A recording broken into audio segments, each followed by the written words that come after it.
Seja bem-vindo a mais um vídeo da nossa série sobre grandes sociólogos e criminólogos. Nesse vídeo aqui eu quero falar do Albert Cohen e a sua subcultura delinquente. Está aí na tela. Veja que Albert Cohen é sociólogo americano e ele vai trabalhar uma teoria que em concurso, né, é cobrada como teoria da subcultura delinquente. Vamos ver qual que é o significado disso. Veja, né? A abordagem dele, né, buscou explicar como, né, delinquentes juvenis ou como gangues juvenis, que era um fenômeno muito daquela época, naquele momento lá, criavam uma espécie de subcultura, né, que se opunha à cultura, digamos assim, mainstream, ou à cultura dominante, ou enfim, aos valores sociais da época, né? O que em inglês se chama de establishment, ou sociedade, ou opinião pública, algo desse tipo, né? Muito bem, veja que até aqui no card eu coloco o seguinte, olha, né? O trabalho dele revolucionou o entendimento de como jovens de classe baixa formavam subculturas, mas eu digo uma coisa para você, de fato, ele estudava jovens pobres da periferia das cidades, do capitalismo, mas veja, essa abordagem dele, hoje, eu não tenho a menor dúvida, que serve para explicar comportamentos e subculturas de qualquer classe social. Tá? Diga-se de passagem, é um pensamento que ele é tão atual e tão aproveitável que eu diria que hoje qualquer jovem, né, ou melhor, qualquer subcultura criminosa pode ser absolutamente explicada por essa teoria, e a adesão não necessariamente é só de jovens pobres, tá? Que fique bem claro. Mas vamos lá. A princípio ele falava assim, olha, eu quero explicar por que grupos marginalizados vão criar verdadeiros sistemas de valores, né, se opondo aos valores da sociedade. Né? E por que esses valores, em geral, são valores ligados a um comportamento antissocial? Como isso é montado? Como isso é pensado? Vamos lá, olha, ele nasce em Boston, né? Vai para Harvard, começa a estudar sociologia e criminologia, e aqui eu até faço um parâmetro, um parágrafo, um parêntese, muito melhor dizendo, sobre comportamento desviante. Veja que aqui ele usa uma expressão para o comportamento criminoso, que é muito comum na sociologia, que é tratar o crime como sendo um comportamento desviante, um comportamento diferente do que é o esperado para as pessoas. Veja que aqui o próprio conceito do que é crime é um pouco diferente, né, do conceito de crime lá do direito penal, que é o fato típico, antijurídico, né, que para nós hoje não interessa aqui, se não é um curso de direito penal, mas veja que eu quero que você já comece a perceber essas nuances aqui. Né? Muito bem, ele vai lecionar lá em Indiana, na Pensilvânia, vai falecer inclusive em 2014, recentemente, né? Um tanto quanto recentemente, enfim.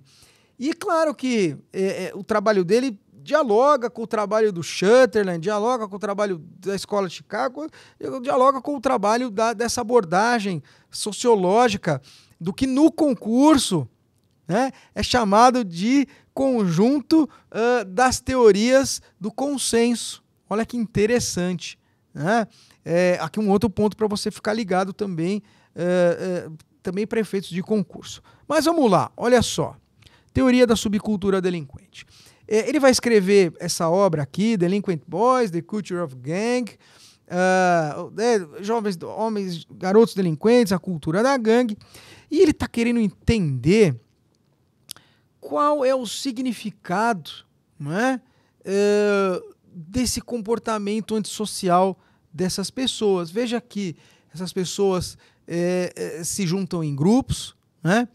Criam uma identidade própria, criam um sistema de valor próprio, né? E ele quer compreender o significado disso. Veja que, primeiro de tudo, ele fala, olha, né, essa subcultura, ela oferece um status alternativo ao que é o comportamento da sociedade em geral, ou aquilo que é esperado dessas pessoas, né? E cria principalmente uma identidade. Né? A pessoa, ela começa a se enxergar como parte de um grupo, ainda que seja um grupo que tem como valores o antivalor. Olha que interessante. Né?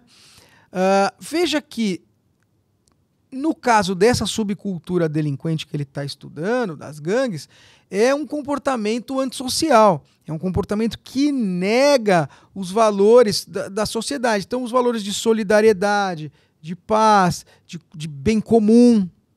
Né? Veja que essas gangues juvenis, elas negam, né, essa forma de se relacionar, né, socialmente. Né? E ele fala o seguinte, olha, né, em geral, esse comportamento é construído em oposição justamente àqueles meios culturais, né, ou metas culturais identificadas pelo Merton. Ele fala, olha, né, o Merton olhava, né, as metas culturais, ele olhava que haviam valores, principalmente da classe média, ou do que eles chamam de American Way of Life, enfim, que é hoje a vida moderna, que é comprar carro, comprar casa, se formar numa universidade, enfim, ter um bom emprego, e aí um bom emprego compreendido como um emprego onde você ganha muito dinheiro, né? E essas pessoas aqui, as pessoas que participam dessas gangues, enfim, elas não têm esses valores. Para elas isso não é uma meta que elas querem alcançar, né? E ele tenta dizer, olha, no fundo, o que essas pessoas estão tentando fazer é criar um modelo de comportamento que talvez nos dê ascensão social ou status social por uma outra via. Né? Talvez esse jovem, né, rejeite ter um status social por um diploma, enfim, ou por alguma rotulagem, né, importante para os meios estabelecidos, mas ele vai ter um status social importante lá no grupo dele, que não tem nada a ver com o diploma, talvez não tenha nada a ver com ganhar dinheiro, talvez não tenha nada a ver com fazer o bem. Né? E isso é construído culturalmente. Essa é o gancho, essa é a grande compreensão, né, desse tipo de comportamento criminoso. Veja que esse comportamento criminoso aqui, ele não é igual àquele comportamento criminoso lá do Merton. Naquele comportamento criminoso do Merton, veja que o sujeito lá, ele está aceitando, né, o horizonte cultural, ele está aceitando ter diploma, ou está aceitando ter dinheiro, ou está aceitando o sucesso reconhecido pela sociedade em geral. Aqui o sujeito não está fazendo isso. Aqui é o contrário, aqui o sujeito ele não tem os mesmos valores. As metas culturais são outras. Aqui ele vai ascender culturalmente, vai ascender em status dentro da cultura dele, dentro daquele submundo dele. Não é? E por esse motivo, né, que esse comportamento é diferente e ele enxerga coisas diferentes nesse comportamento. E aí, quando você vai lá para o concurso, né, que tenta organizar um pouco essa teoria, ele vai falar de 3 coisas, né, de 3 características centrais, né, nesse comportamento aqui. Que é o quê? O não utilitarismo da ação, a malícia da conduta e o negativismo. E por que de não utilitarismo? Né?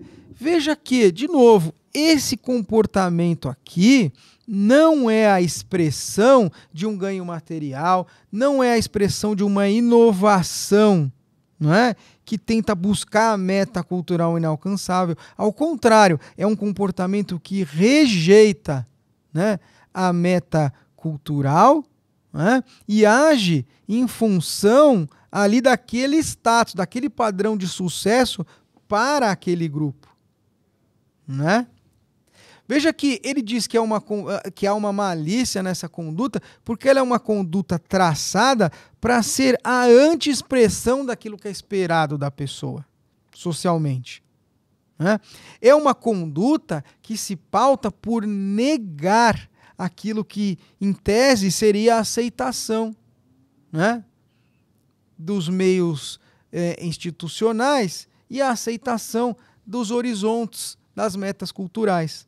Então veja que o sujeito, ele ou não quer ou não consegue atingir aquele padrão de sucesso colocado pela sociedade e ele vai buscar um grupo que rejeita aquelas normas estabelecidas, né? Veja que isso é a expressão da frustração e da rebelião que ele vai apresentar, né, àqueles padrões, né? Veja que aqui ele não ganha nada com isso, digamos assim, materialmente, né? Economicamente, mas ele vai ganhar em status, né? Em prestígio, em reconhecimento, negando outras esferas. Por isso é um negativismo de conduta. Então veja que aqui eu construí para você o significado dessa tríade aqui de não utilitarismo, malícia e negativismo. E é isso que é muito cobrado em prova quando se fala de subcultura delinquente. Por quê? Porque isso só se explica quando você forma grupos com valores próprios, não é? E na explicação aqui dele, né, isso seria uma forma de defesa social a essa pressão pelas metas culturais, né? É dessa forma que ele constrói aqui uma explicação até que faz sentido para um comportamento que em tese não faria nenhum sentido, né? Que sentido faz, por exemplo, o sujeito vestir uma camisa de uma certa cor e ir lá agredir ou matar o sujeito que defende a camisa da outra cor, né? Ou a música da outra cor, ou tem uma origem diferente. Você não ganha nada com isso, né?